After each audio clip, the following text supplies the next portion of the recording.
Hi, I'm Mara Webster with In Creative Company, and thank you for joining us for one of our talks today. Today, I'm so thrilled to be joined by the wonderful Mandeep Dhillon to talk all about CSI Vegas.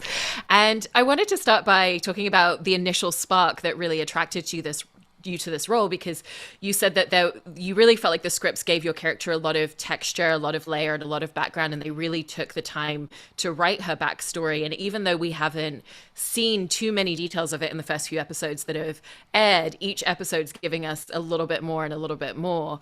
And so what were some of kind of the key backstory and layered details that really drew you in, and some of the conversations that you had where they were able to give you more detail even beyond the first scripts that you had? So when I first got the audition, I don't even think I read an episode. I think it was just literally the scenes and then a massive character bio. And normally, like when you get auditions, you don't really get, like, people give character description, but not that much in detail. And clearly Jason had been with these characters for a while, and he'd really like, everyone's so different, everyone's characters are so different, and they're so he's really like carved them out. But with Ali, it was about her friend. So has a friend in the past that something's happened to this friend, and that really intrigued me, because I was like, oh, that's her driving force. Whatever's gone on with this friend of hers when she was younger in India, that's why she wants to find the truth. That's why she wants to follow the evidence. That's why she wants to do this job. And that was really cool, because I was like, I'm excited to explore that. And I'm excited to explore, like, even in episode 4, for instance, Ali kind of nearly gets taken over by the actual behind the story of the murder. She goes kind of off topic and gets too absorbed in it. And I like that, because I think in life we do that when shit hits the fan. Am I allowed to swear? Yeah, it's the internet. Great. When shit hits the fan, we do you do just forget all the stuff you've worked on, all your healing, all of that jazz, and you can't help but react. So yeah, it was that kind of stuff that I was really intrigued with. Yeah. And episode 4, it definitely felt like there was a real driving factor as to why she gets more involved in the case, exactly like you were saying. But it is that interesting journey and that really interesting profession where it's almost her job to not get emotionally attached. But there are moments where it comes to the surface. And as you look at the scripts episode to episode, is it always clear to you before shooting where the emotions are going to come in a little bit more than maybe they're supposed to for her, and where she is going to manage to kind of draw back and separate herself from a specific case? Yeah, for sure. And I think each episode, there's some episodes where actually she's good and she's on the case and whatever, but there are a few even coming up where, it's difficult. Like, death in general, they're so close to death. Can I just say, I take my hat off to any person, any forensics, any doctor, any surgeon, anyone who deals with a body, because it's insane. And like, me, I'm not good with that at all. Like, I remember being in King's Cross, and it's okay, the man survived, but I remember getting off a train and a man was basically dead, and there were people surrounding him and they were trying to bring him back to life. And I remember I was on my way to an audition, so I went to this audition, but I literally went to the audition, I was just crying my eyes out, and I was like, why am I so affected? Because it's not normal to see a dead body, and you don't really think about that. On my way back to King's Cross after my audition, I found someone and I was like, what happened? And they brought him back to life. So I was really, really happy about that. But it just makes me realize, people who do this kind of job, like, how can you not get attached? I don't know how they do it. And I think Ali struggles with that for sure. She's the youngest of them all as well. And I think where she doesn't really have much family around, things like that would take more of a toll on her. Whereas if she did have family around and did have a good support system, I think. But yeah, to answer your question, for sure, I think Ali, out of all of them, is the one who will sometimes go above and beyond because she's emotionally connected to something. Yeah. And to your point of her being the youngest member of the team, she's also, she's incredibly accomplished and incredibly intelligent. But it's really great as well to watch someone in that field and to see that there are still moments where maybe she's doing something or looking at a specific case in a certain way or out in the field doing something that she actually hasn't done before. And so, did that kind of also give you a broader spectrum in which to play her and getting to be like, this is where she's really confident and she knows her footing, and this is where she's maybe a little bit unsure, and how is she going to respond to that? Yeah, for sure. Like with her, whenever she's in the morgue, she loves it. Like she loves a dead body, and she's really good with a desiccated corpse. But when she's out on the field, that's when she sort of is kind of taken Folsom's lead a little bit. Like I think she learns a lot from him, and I think it's one of those jobs, especially for Ali, where you're always learning something new. And you're always going to be, and there'll always be something you'll be like, oh my God, I haven't dealt with this before. And even speaking, like we'd speak to real CSIs and the stories that they tell us, like, yeah, even if you've been doing it for 20, 30 years, there can still be a case that just you're like, oh my God, I've not done this before. And you're thrown in the deep end with it. Yeah. And as well as talking to CSIs, I know that you have a technical advisor that works with you on the show as well. And what are some of the really minute details that they've helped you with? Because there are so many scenes where it's you're looking at a piece of evidence, you're processing something, or even just the way that you walk into a scene in the field and how you're reading the situation are all very, very specific details to your character and how they need to approach all these things. Yeah, we used to have CSI training. So in between, like if we had like a scene off, we'd go in and we would sit with Daniel. His name is Daniel Holstein. He's amazing. And he would tell us everything and show me, like if I had to do a rape test, for example, he would show me exactly how to do it. And I got really good at being like, oh, I know that one. I can do that. And it was really cool because I was like, oh my God, I feel like a scientist. But you learn so much. And yeah, like we would say, he would be there always, by the way. So there's never a moment that we felt, oh gosh, what do we do here? Because we could always be like, Daniel, when I walk into this room, what's the first thing I do?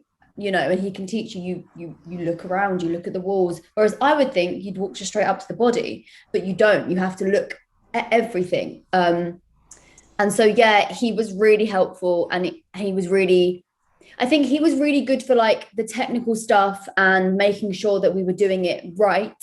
But obviously TV's TV. And sometimes if something takes 20 minutes in real life, you got to pretend it takes 20 seconds to process. Do you know what I mean? So stuff like that, obviously he was really good at being thorough, but also really good at being flexible with it for for TV. And is there a challenge when you're shooting a lot of those montage sequences where, okay, like I'm holding up a fraction of a bullet and I'm looking at it, but I need to make sure that this is still a really engaging scene and tells a beat of the story, or I'm typing on a computer, but there needs to be a purpose from it and everything still has to come from character even in those moments? Yeah, although it's really funny because when we are doing that stuff, sometimes we do that on a separate unit. And so you're literally standing there and you're not on the set anymore. You're on this tiny little thing, but through the camera, it looks like it. And you're like, wait, what episode was this? Because maybe it'd be like from episode 4, but you're filming episode 9. And so sometimes it would literally be, hold it up. Okay, great. Or sometimes you'd be like, okay, wait, what was that? Let me just get my mind back into that because and also with CSI, like we film so quick and we film the episodes so quick that, yeah, I remember filming episode 8 and doing something for episode 4 and being like, I need to look back to see exactly what was what because you're focused on this episode. But I think the props and the science is its own character in the show. And more so when you're holding up a bullet or whatever it might be, the audience want that. They don't want this. They really they want that, And so it becomes it's as if you're holding it up for the audience instead of it being about the character in that moment. It's more so about the object. Yeah. And you've mentioned how both when you auditioned and before you went into filming, once you got the role, that you made a really conscious choice not to look back at the original series. And was that just to keep a really blank slate and to not go in with preconceived notions of how you should be playing your character and to really find it organically? Yeah, absolutely. I think I done the same when I worked on 24. Even Star Wars, like I just won't watch anything beforehand because also Yeah, it's exactly that. It's, well, what if I watch it and then start trying to do that? And I don't want to do that. I want to do my version of it, you know? So yeah, I haven't watched any of this series either. And I won't. And you obviously have Georgia Fox and William Peterson from the original series. Are there any things that, with them coming into the cast and being such an integral part of the show, that you've kind of picked up from their experience on several seasons, or even just watching how they approach their characters and the very specific nuances of how these episodes are told? You know, it's amazing because obviously they had like 6 or 7 years away from the character, but stepped right back into it with no, is this as if it's in their DNA? Like they had no, they just done it so easily and so great. Like they're so good and they're so welcoming and so wonderful because they've done it before. So you've got someone to, if you need advice or if you need help or if you need anything, you can just go to them. They're very approachable. Um, but yeah, I mean, watching them two work together was wonderful. And I think like talking to the other cast members who have watched the original, knowing how much the fans love their relationship, it was really exciting to kind of witness that because, yeah, you get to witness it firsthand. And it's like, oh my God, this is exciting. And you feel part of something really special. And you were bringing up before how obviously Ali's living out in Vegas and doesn't have any of her family nearby. And for you, did that influence the way that you approached building a lot of the interpersonal dynamics of her colleagues? Because there is a different type of relationship dynamic. Firstly, because she's in a job that is very all encompassing, but also secondly, because she doesn't have that support system around, it kind of starts to exist within the workplace in a different way. Yeah, and I think it does. And weirdly for me, it was kind of method in a way because I was away from my family, you know, and friends. Like I was in LA. I have a few people there that I know, and I've made like lifelong friends, which is wonderful. But yeah, for sure. Like I think if Ali had her family and her close friends from home, I don't know.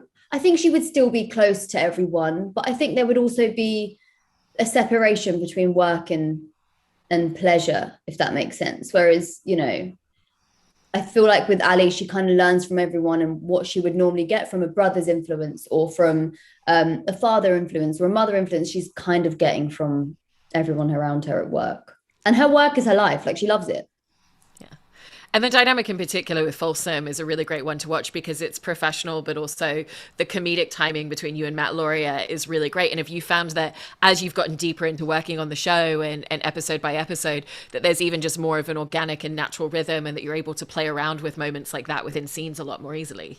So much more easily. Like me and Matt are best friends. And we get on so well. And we got on well from the get-go, to be fair. But as you do, I think as people watch the series, they'll probably realize towards the end, like we just get closer and more freer and more able to, as you say, and more able to play around and just know each other so well. Like I know what he's thinking, he knows what I'm thinking, even when we're in the scene as our different characters. So we can really play around with that. And also the directors, they knew what we were like. We would always be mucking about and stuff on set. So I think they let us put that into the show, which is wonderful because I think it's real as well. Like speaking to Daniel Holstein, and he would say, you know, they'd be around a body, and if you don't laugh, you'll cry. So they wouldn't be making jokes, and it's a very light-hearted job in a really weird way because it has to be.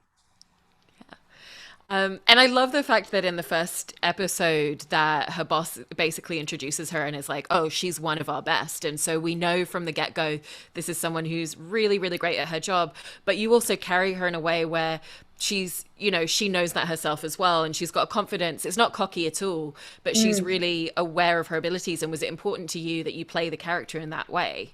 Yeah, because do you know what? Women are amazing. And I think sometimes we shy away from being amazing because we might think that we're going to come across cocky or we're going to come across a certain way. And for me, Ali is so smart and she knows she's smart and she's worked her ass off to get where she is. So I think she's very proud of where she is and she enjoys her job and she's bloody good at it. And I really wanted that because I just love that there's three amazing females. in this, like Georgia's character, you've got Paula Newsome and then myself, and I think every single one does not shy away from their greatness, and that's really great. I'm really happy that you picked up on that from watching it, because that's, if a young girl can watch it and be like, oh wow, I can, not only can I be smart and clever, but I can also own it. I think that's dope. I mean, it's Yeah. also a show where the original series, there was a direct link into more women going into forensic science and studying these specific fields. And so what has that meant to you to step into a show that you know that representation of your character on screen has genuine real life impact and effect within the scientific fields? To be fair, I tried not to think about that part of it. I think sometimes there's so much pressure on us anyway. I don't, I'm the type of person where I'll think about all the lovely things and like how I can empower someone and stuff. But when I start thinking, oh God, I'm a role model, that scares the shit out of me, because I'm just human, I'm not perfect. I make mistakes, and I don't want anyone to think that, like, to be looking up to me and being like, oh, do you know what I mean? So no, I tried not to think that. And I think I would have felt on edge if I went into work thinking that. But it is amazing. Like, this from the original CSIs, yeah, like so many women work as CSIs. Yeah. I can't remember the actual percentage. Paula Newsome knows it, but I can't remember it. But it's pretty amazing. And your character is described as a level 2 CSI. What are the specifics of being level 2 within that industry? You've been on the job for, actually, I can't remember what it was, but I remember Daniel Holstein would always try to bat me and Matt off against each other, because Ali's character is so smart that sometimes she's better than what he's doing, what Folsom's doing. And Daniel Holstein would be like, I mean, I really think that Ali should be a level 3 by now, but whatever. And I'd be like, yeah, tell me about it. But I actually don't know how many years. I can't remember whether it actually stands for 2 years or 3 years, or how many. 'Cause I know that you have to do a test for each level you go up as well. I don't know. I'll get back to you on that. Is it also a really interesting approach in playing a character that exists on screen, at least solely in the ecosystem and the bubble of their work, where you know that there's an entire life outside of that, there's an entire day by day that always exists, but we just never get the opportunity to see it on screen? And is it, and as a result of that, is it helpful for you to kind of continue developing on the side? Like, what is that going to be for her? You know, what's she doing on the weekend? What's she doing when she gets home at night? Here and there, yeah. I think is interesting. I think if it was because also with the way that we film CSI and the way that clearly American network TV shows work, is you get the episodes as you film. So going into it, I had no idea what her character arc is going to be. I learn as I go along, which weirdly helps you to be really present, because in life you never know what the end result's going to be. You learn as you go along, right? So I could be quite method in that, where actually I didn't know what was coming, and then I'd learn and then I'd do it. And I think that was quite close to as life is. But I think something with the like our personal lives and stuff, that's something that I think Jason wants to dive more into in future seasons. And I think he does it a little bit more as the season goes on as well. Like, you get to kind of see these characters, and I think it's fascinating. Like, I would personally love to see more of that side of it, because that side of it fascinates me, and the CSI side of it must affect your outside life. Like, even when wait, have we seen that yet? No, we haven't seen that yet. There's an episode coming up where you get to meet Ali's boyfriend, Mark. And they're at a restaurant, and even there she's still thinking about work. So I don't know whether she finds it that easy to switch off either. And outside of acting, you've also been working on writing and producing yourself for a really long time as well. And have you found that actually working as an actor has really influenced and enhanced the way that you work as a writer, because you've had such a great opportunity in the volume of scripts that you've looked at, that you've studied, to really think about structure and form? And I think you've also talked a little bit about how part of your writing process as well is even just acting out scenes as you're writing them. Yeah. Yeah. To be able to have a script and to be able to have read so many scripts put me in such a great position when I started writing, because it wasn't scary to me. Whereas I can imagine if you're like starting out and you've never received a script, that must be like the format and everything must be really tricky. And although Final Draft is amazing, and it kind of does it for you and helps you, it could have really been overwhelming for sure. So yeah, being in the game is really helped. And yeah, acting it out. I do act it out. I always act it out. I can't help it. I'll act out all the different characters. Sometimes I'll get up, but also I'm quite visual. So I will, as I write, sometimes I'll even be telling you what the camera's doing. The camera's panning up and stuff, which also makes me think, oh, maybe I want to get into directing too, Yeah. But yeah, for sure. I think it goes hand in hand. And you can always, the beauty of acting whilst writing is I can act and make sure that it's sayable. I don't know if sayable is even a word, but sometimes you'll receive a script and you'll have a line and you just can't get it out because it's just not as people would speak. And I think that's really handy to be an actress, to be able to do it in that moment. I wonder if writers who aren't actors do it. Like, I wonder if they say it out loud and act it. They must do. I don't know. Yeah. Probably some of them. I think, like acting, everybody's got their own method and approach to it. Yeah, true. And I know that even while shooting CSI, that you were working on a television project that you've been writing and developing as well. And so, how did you set about? Obviously, production hours are incredibly long and incredibly consuming. And to your point, you're getting the scripts very last minute, so you've got very little time to turn that around. So how did you set about then getting yourself into just the headspace that you needed to then work creatively on another project on the side when you would get home at the end of shooting? It was wild. It was wild. And I remember writing it, episode 1, in between turnarounds, sitting there with my laptop, being like, I can't speak to anyone right now. And putting the laptop down, coming back, finishing it, like literally. But also, I was very organized down to the hour, like very organized, because as you say, filming is wild. We work crazy hours, and we work crazy hours. Like we'll be 12 hours on set. Imagine I've got to be there 2 hours beforehand for hair and makeup, and then half an hour to get out of that at the end of the day, drive home for an hour, make sure I learn my lines, go to bed, wake up at 5 a.m. because it's 9 a.m. in England. And no, that's wrong. It's the other way around. 8 hours difference. Anyway, so I'd be waking up super early so I could be with a production company and being in a writing session, and then go to Pilates, have a shower there, go straight to work. That was basically my life for 4 or 5 months. But because I'm so passionate about my project, it makes it worth it,